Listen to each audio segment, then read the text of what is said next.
Hi, so one of the things I want to talk about on this programme is cravings and food behaviours, because without good food behaviours and eating proper nutrition and looking after our health, then we're not really going to feel the need or want to exercise as much. So cravings, why do you get them and how can we stop them?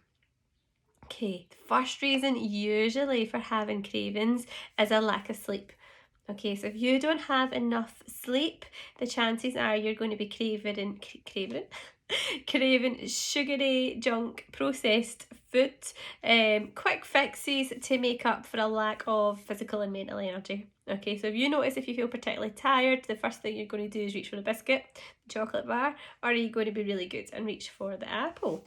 Perhaps you do reach for an apple, and that's great. But quite often if we have a lack of sleep, and hands up, I'm guilty for this too, when I'm feeling particularly tired, I'll reach for a coffee and a biscuit. Okay, so that's one of my weaknesses that I'm happily to admit to. The next reason we get cravings is because of snacking. Okay, so regularly snacking, the more you snack, the more insulin and the more cortisol is released into the bloodstream. Okay, and then when that happens, it unbalances your blood sugars and it makes you want to crave, again, sugary, unhealthy food. So ideally what we want to do is have 3 healthy meals a day. Really good packed meals with plenty of protein, healthy carbohydrates, good fat, and having about 3 to 4 hours in between each meal where we don't eat anything. So getting into that habit of not snacking between meals will eventually reduce the risk.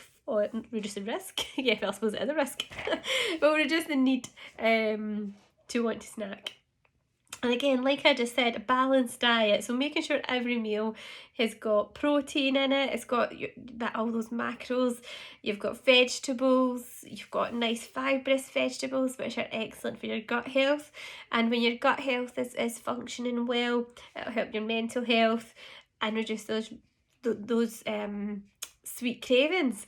Or it might be you've got, rather than a sweet craving, you've got a savoury craving. So you're craving, I can't really get the word craving out.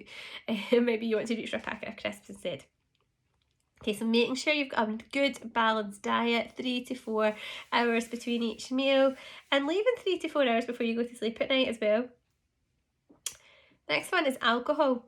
So alcohol, the sugar in alcohol will hit the liver, it'll increase insulin levels, and then when that happens, it'll knock off those blood sugars.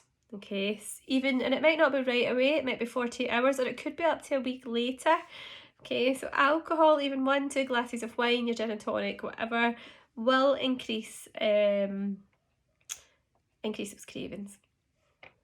Adrenal fatigue is another one.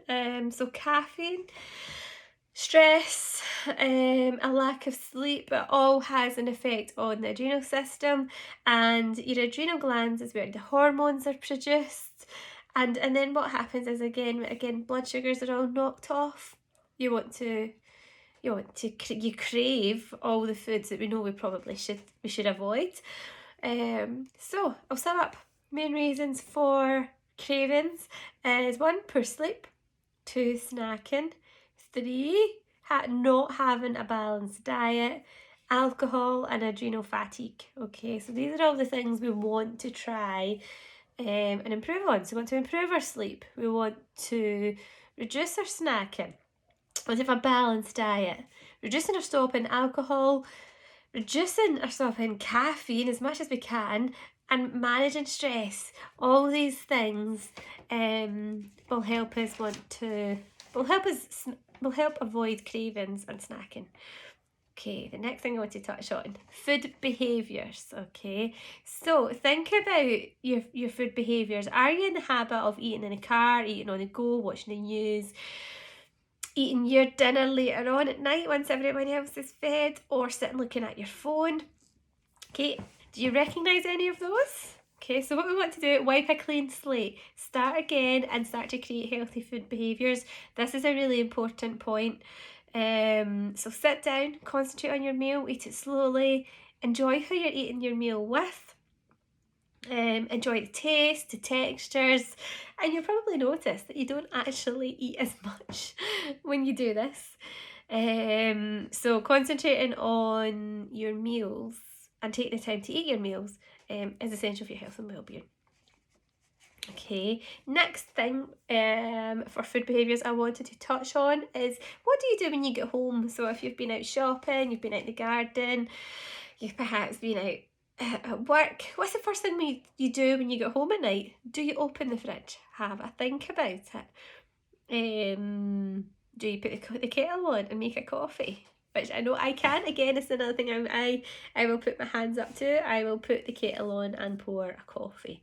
So notice your habits, and do you need to divert them? Do you need to do something else when you come in at night? Find something else that you enjoy doing other than reaching for the fridge and the kettle. Perhaps you have a nice big jug of cold water made up with chopped fruit in it. Okay, so to find something else to do. When you do open your fridge, what's the first thing you see? Okay, is it healthy food or is it unhealthy food? Okay, so whatever is at eye level is the thing you're most likely to reach for first. And the next thing with food behaviours, it really is key, is preparation. Okay, so if you are hungry, you've had a busy day, you're starving, the first thing you're going to do is reach for those quick fixes, something that's easy. So being prepared, maybe prepping meals, slow cookers, crock pots, these things are excellent. So if you know you've got a busy day ahead, sit your dinner on a slow cooker and have something ready for you coming in, or prepare it the night before. Have a think ahead of your week and do that. So these behaviours really set you up for, well, bad. It was quite hard to label these. I don't want to label them as bad behaviours because then we'll sound like children. But your behaviours set you up for your food choices. Okay, so whatever positive behaviours you have will set you up to have positive food choices. So I hope you enjoyed that little talk about cravings, food behaviours. Any questions, feel free to let me know.